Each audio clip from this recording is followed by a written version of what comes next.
In each century since the beginning of the world, wonderful things have been discovered. In the last century, more amazing things were found out than in any century before. In this new century, hundreds of things still more astounding will be brought to light.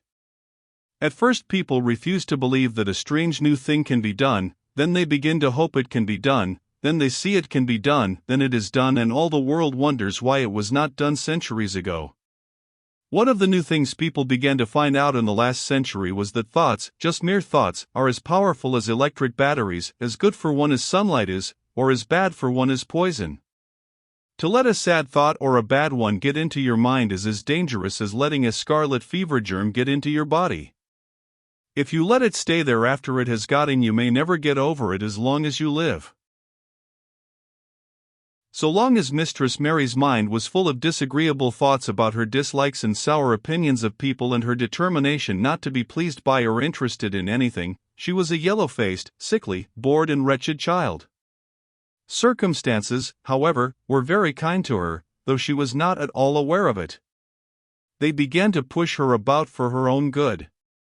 When her mind gradually filled itself with robins, and moorland cottages crowded with children, with queer crabbed old gardeners and common little Yorkshire housemaids, with springtime and with secret gardens coming alive day by day, and also with a more boy and his creatures, there was no room left for the disagreeable thoughts which affected her liver and her digestion and made her yellow and tired.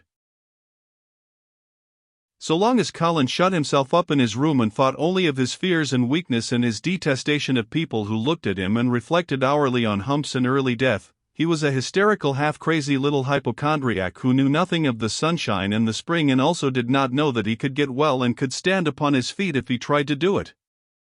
When new beautiful thoughts began to push out the old hideous ones, life began to come back to him, his blood ran healthily through his veins and strength poured into him like a flood.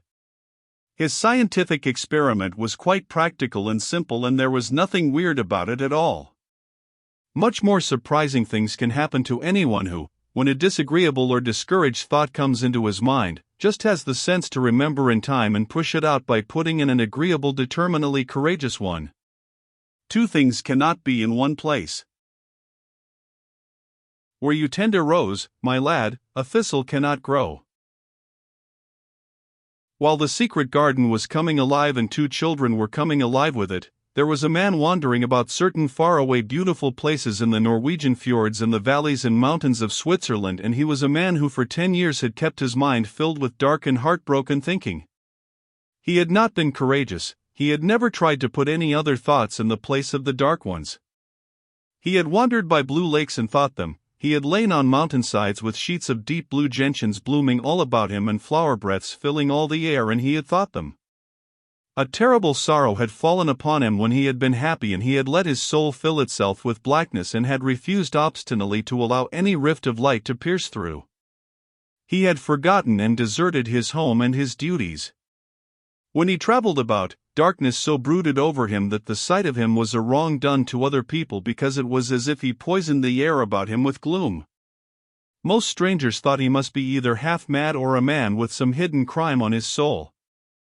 He was a tall man with a drawn face and crooked shoulders, and the name he always entered on hotel registers was Archibald Craven, Misselthwaite Manor, Yorkshire, England. He had travelled far and wide since the day he saw Mistress Mary in his study and told her she might have her bit of earth. He had been in the most beautiful places in Europe, though he had remained nowhere more than a few days. He had chosen the quietest and remotest spots. He had been on the tops of mountains whose heads were in the clouds, and had looked down on other mountains when the sun rose and touched them with such light as made it seem as if the world were just being born. But the light had never seemed to touch himself until one day when he realized that for the first time in 10 years a strange thing had happened. He was in a wonderful valley in the Austrian Tyrol, and he had been walking alone through such beauty as might have lifted any man's soul out of shadow. He had walked a long way and it had not lifted his. But at last he had felt tired and had thrown himself down to rest on a carpet of moss by a stream. It was a clear little stream which ran quite merrily along on its narrow way through the luscious damp greenness. Sometimes it made a sound rather like very low laughter as it bubbled over in round stones. He saw birds come and dip their heads to drink in it and then flick their wings and fly away. It seemed like a thing alive, and yet its tiny voice made the stillness seem deeper. The valley was very, very still. As he sat gazing into the clear running of the water, Archibald Craven gradually felt his mind and body both grow quiet as the valley itself. He wondered if he were going to sleep, but he was not. He sat and gazed at the sunlit water, and his eyes began to see things growing at its edge. There was one lovely mass of blue forget-me-nots growing so close to the stream that its leaves were wet, and at these he found himself looking as he remembered he had looked at such things years ago. He was actually thinking tenderly how lovely it was and what wonders of blue its hundreds of little blossoms were. He did not know that just that simple thought was slowly filling his mind, filling it until other things were softly pushed aside. It was as if a sweet clear spring had begun to rise in a stagnant pool and had risen and risen until at last it swept the dark water away. But of course he did not think of this himself. He only knew that the valley seemed to grow quieter and quieter as he sat and stared at the bright delicate blueness. He did not know how long he sat there or what was happening to him, but at last he moved as if he were awakening, and he got up slowly and stood on the moss carpet, drawing a long, deep, soft breath and wondering at himself. Something seemed to have been unbound and released in him, very quietly. "What is it?" he said, almost in a whisper, and he passed his hand over his forehead. "I almost feel as if I were alive." I do not know enough about the wonderfulness of undiscovered things to be able to explain how this had happened to him. Neither does anyone else yet. He did not understand it all himself, but he remembered this strange hour months afterward when he was at Misselthwaite again, and he found out quite by accident that on this very day Colin had cried out as he went into the secret garden, "I am going to live forever and ever and ever." The singular calmness remained with him the rest of the evening, and he slept a new reposeful sleep, but it was not with him very long. He did not know that it could be kept. By the next night he had opened the doors wide to his dark thoughts, and they had come trooping and rushing back. He left the valley and went on his wandering way again. But, strange as it seemed to him, there were minutes, sometimes half-hours, when, without his knowing why, the black burden seemed to lift itself again, and he knew he was a living man and not a dead one. Slowly, for no reason that he knew of, he was coming alive with the garden. As the golden summer changed into the deeper golden autumn, he went to the Lake of Como. There he found the loveliness of a dream. He spent his days upon the crystal blueness of the lake, or he walked back into the soft thick verdure of the hills and tramped until he was tired so that he might sleep. But by this time he had begun to sleep better, he knew, and his dreams had ceased to be a terror to him. "Perhaps," he thought, "my body is growing stronger." It was growing stronger, but, because of the rare peaceful hours when his thoughts were changed, his soul was slowly growing stronger, too. He began to think of Misselthwaite and wonder if he should not go home. Now and then he wondered vaguely about his boy and asked himself what he should feel when he went and stood by the carved four-posted bed again and looked down at the sharply chiseled ivory-white face while it slept and the black lashes rimmed so startlingly the close-shut eyes. He shrank from it. One marvel of a day, he had walked so far that when he returned the moon was high and full and all the world was purple shadow and silver. The stillness of lake and shore and wood was so wonderful that he did not go into the villa he lived in. He walked down to a little bowered terrace at the water's edge and sat upon a seat and breathed in all the heavenly scents of the night. He felt the strange calmness stealing over him, and it grew deeper and deeper until he fell asleep. He did not know when he fell asleep and when he began to dream. His dream was so real that he did not feel as if he were dreaming. He remembered afterward how intensely wide awake and alert he had thought he was. He thought that as he sat and breathed in the scent of the late roses and listened to the lapping of the water at his feet, he heard a voice calling. It was sweet and clear and happy and far away. It seemed very far, but he heard it as distinctly as if it had been at his very side. "Archie! Archie! Archie," it said, and then again, sweeter and clearer than before, "Archie. Archie."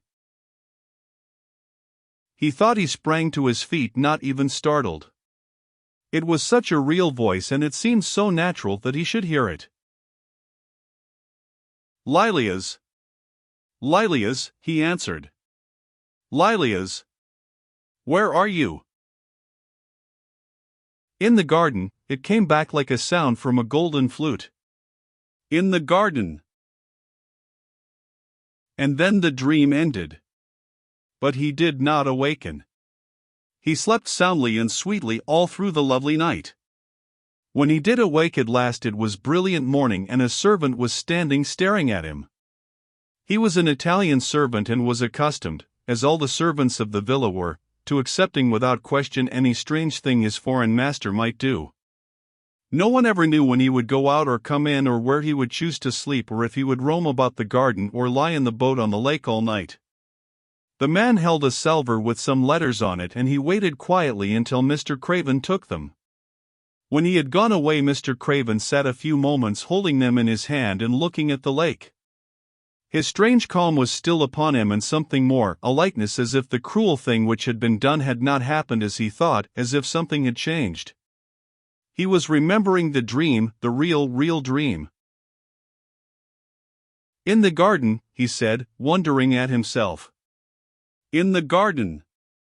But the door is locked and the key is buried deep." When he glanced at the letters a few minutes later, he saw that the one lying at the top of the rest was an English letter and came from Yorkshire. It was directed in a plain woman's hand, but it was not a hand he knew. He opened it, scarcely thinking of the writer, but the first words attracted his attention at once.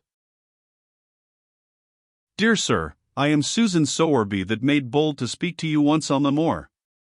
It was about Miss Mary the first spoke. "I will make bold to speak again. Please, sir, I would come home if I was you. I think you would be glad to come, and if you will excuse me, sir, I think your lady would ask you to come if she was here. Your obedient servant, Susan Sowerby."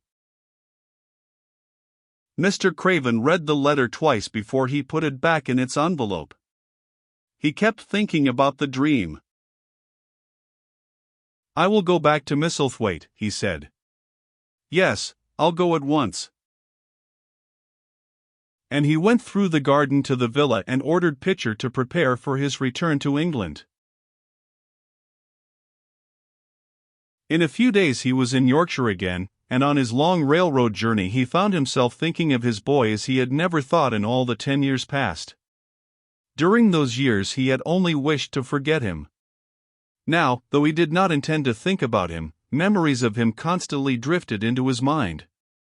He remembered the black days when he had raved like a madman because the child was alive and the mother was dead.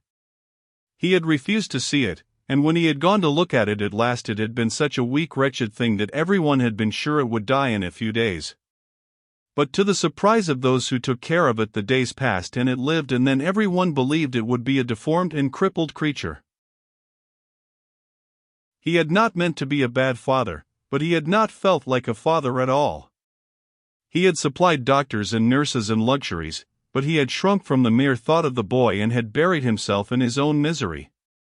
The first time after a year's absence he returned to Misselthwaite, and the small miserable-looking thing languidly and indifferently lifted to his face the great grey eyes with black lashes round them, so like and yet so horribly unlike the happy eyes he had adored. He could not bear the sight of them and turned away pale as death. After that he scarcely ever saw him except when he was asleep, and all he knew of him was that he was a confirmed invalid, with a vicious, hysterical, half-insane temper. He could only be kept from furies dangerous to himself by being given his own way in every detail. All this was not an uplifting thing to recall, but as the train whirled him through mountain passes and golden plains, the man who was coming alive began to think in a new way, and he thought long and steadily and deeply. "Perhaps I have been all wrong for 10 years, he said to himself. 10 years is a long time. It may be too late to do anything, quite too late. What have I been thinking of?" Of course this was the wrong magic, to begin by saying too late. Even Cullen could have told him that. But he knew nothing of magic, either black or white. This he had yet to learn. He wondered if Susan Sowerby had taken courage and written to him only because the motherly creature had realized that the boy was much worse, was fatally ill. If he had not been under the spell of the curious calmness which had taken possession of him, he would have been more wretched than ever. But the calm had brought a sort of courage and hope with it. Instead of giving way to thoughts of the worst, he actually found he was trying to believe in better things. Could it be possible that she sees that I may be able to do him good and control him, he thought. I will go and see her on my way to Misselthwaite. But when on his way across the moor he stopped the carriage at the cottage, 7 or 8 children who were playing about gathered in a group and bobbing 7 or 8 friendly and polite curtsies told him that their mother had gone to the other side of the moor early in the morning to help a woman who had a new baby. Our Dickon, they volunteered, was over at the manor working in one of the gardens where he went several days each week. Mr. Craven looked over the collection of sturdy little bodies and round red-cheeked faces, each one grinning in its own particular way, and he awoke to the fact that they were a healthy, likable lot. He smiled at their friendly grins and took a golden sovereign from his pocket and gave it to our Elizabeth Ellen, who was the oldest. If you divide that into 8 parts, there will be half a crown for each of you, he said. Then amid grins and chuckles and bobbing of curtsies he drove away, leaving ecstasy and nudging elbows and little jumps of joy behind. The drive across the wonderfulness of the moor was a soothing thing. Why did it seem to give him a sense of homecoming which he had been sure he could never feel again, that sense of the beauty of land and sky and purple bloom of distance, and a warming of the heart at drawing nearer to the great old house which had held those of his blood for 600 years?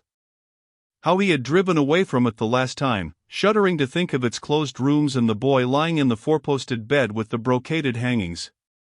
Was it possible that perhaps he might find him changed a little for the better, and that he might overcome his shrinking from him?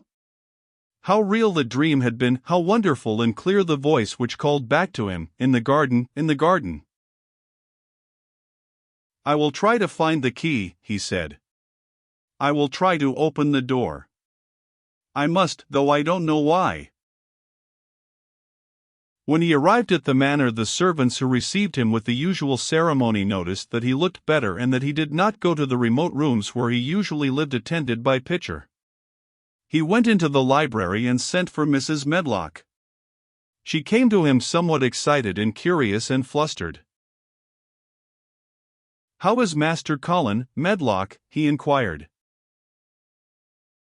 "Well, sir," Mrs. Medlock answered, he's different, in a manner of speaking." "Worse," he suggested. Mrs. Medlock really was flushed. "Well, you see, sir," she tried to explain, "neither Dr. Craven, nor the nurse, nor me can exactly make him out." "Why is that?" "To tell the truth, sir, Master Cullen might be better and he might be changing for the worse. His appetite, sir, is past understanding, and his ways." "Has he become more peculiar?" her master asked, knitting his brows anxiously. "That's it, sir. He's growing very peculiar when you compare him with what he used to be. He used to eat nothing, and then suddenly he began to eat something enormous, and then he stopped again all at once, and the meals were sent back just as they used to be. You never knew, sir, perhaps, that out of doors he never would let himself be taken. The things we've gone through to get him to go out in his chair would leave a body trembling like a leaf. He'd throw himself into such a state that Dr. Craven said he couldn't be responsible for forcing him. Well, sir, just without warning, not long after one of his worst tantrums, he suddenly insisted on being taken out every day by Miss Mary and Susan Sowerby's boy Dickon that could push his chair. He took a fancy to both Miss Mary and Dickon brought his tame animals, and, if you'll credit it, sir, out of doors he will stay from morning until night." "How does he look?" was the next question. "If he took his food natural, sir, you'd think he was putting on flesh, but we're afraid it may be a sort of bloat. He laughs sometimes in a queer way when he's alone with Miss Mary. He never used to laugh at all. Dr. Craven is coming to see you at once, if you'll allow him. He never was as puzzled in his life. Where is Master Colin now? Mr. Craven asked. In the garden, sir. He's always in the garden, though not a human creature is allowed to go near for fear they'll look at him. Mr. Craven scarcely heard her last words. In the garden, he said, and after he had sent Mrs. Medlock away he stood and repeated it again and again. In the garden. He had to make an effort to bring himself back to the place he was standing in, and when he felt he was on earth again he turned and went out of the room. He took his way, as Mary had done, through the door in the shrubbery and among the laurels and the fountain beds. The fountain was playing now and was encircled by beds of brilliant autumn flowers. He crossed the lawn and turned into the long walk by the ivied walls. He did not walk quickly, but slowly, and his eyes were on the path. He felt as if he were being drawn back to the place he had so long forsaken, and he did not know why. As he drew near to it his step became still more slow.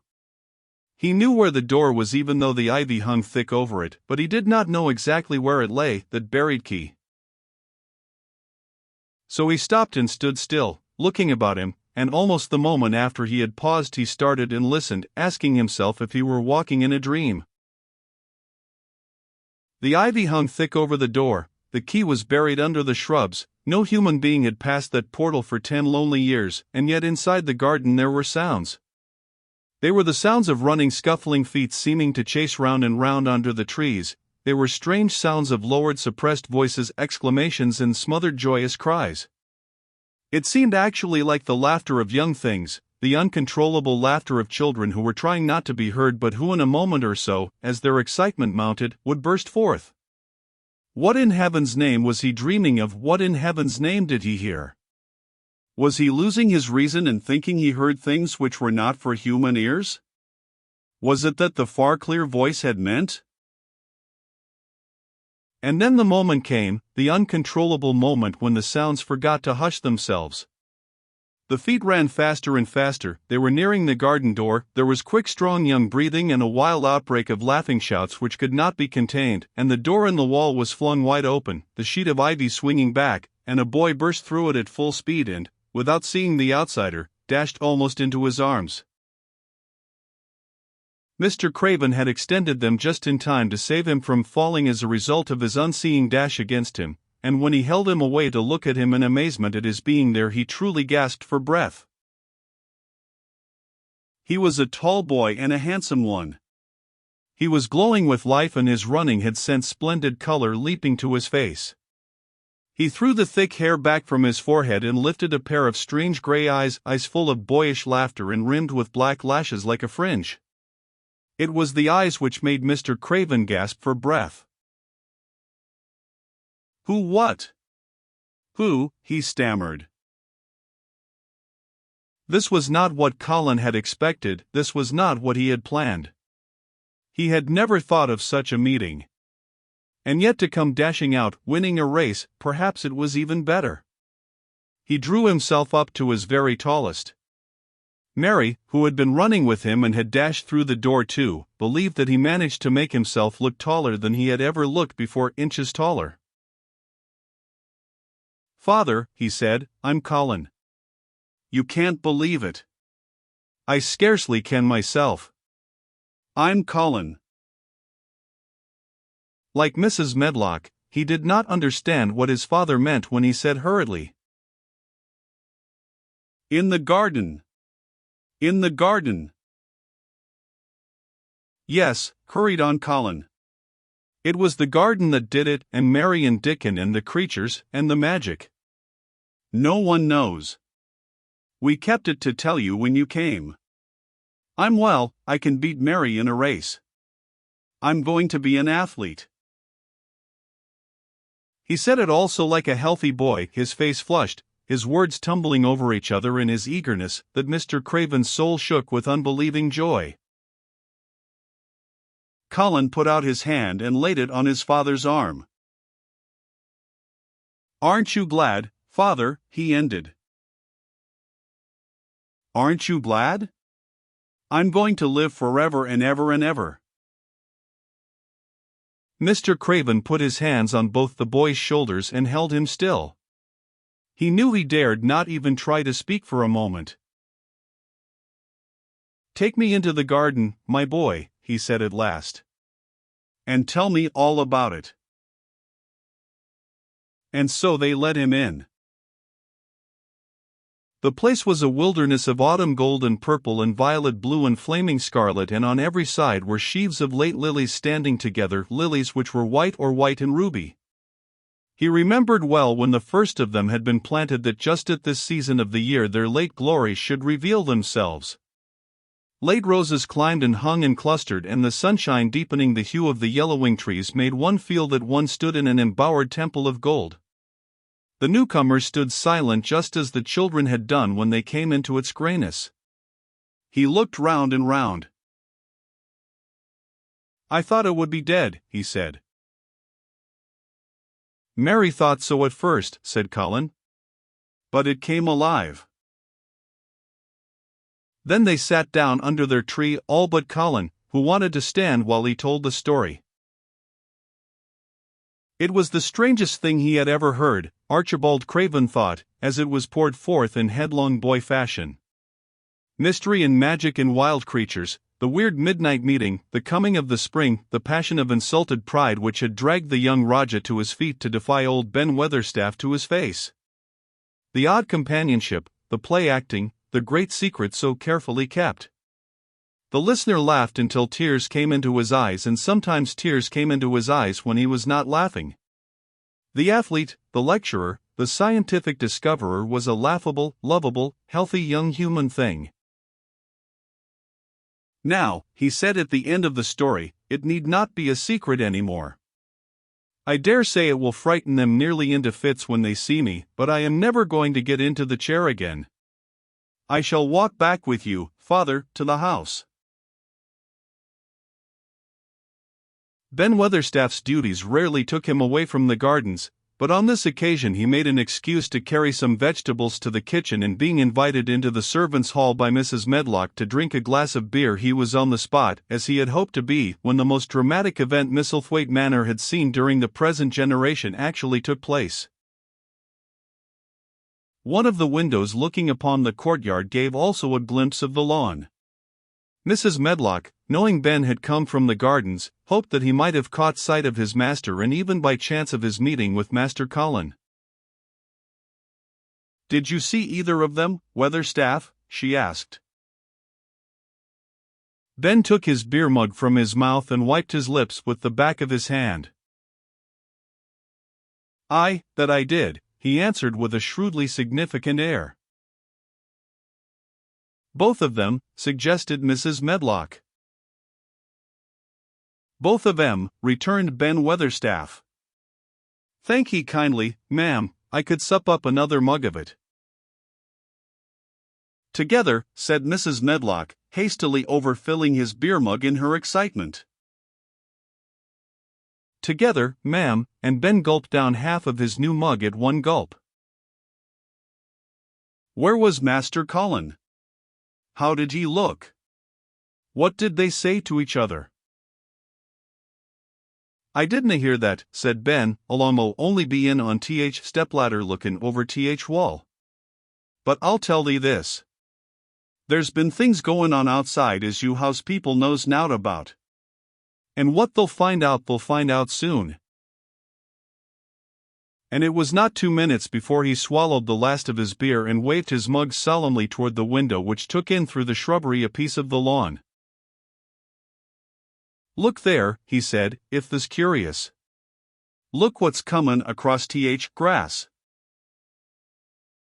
When Mrs. Medlock looked, she threw up her hands and gave a little shriek, and every man and woman servant within hearing bolted across the servants' hall and stood looking through the window with their eyes almost starting out of their heads. Across the lawn came the master of Misselthwaite, and he looked as many of them had never seen him. And by his side, with his head up in the air and his eyes full of laughter, walked as strongly and steadily as any boy in Yorkshire, Master Colin.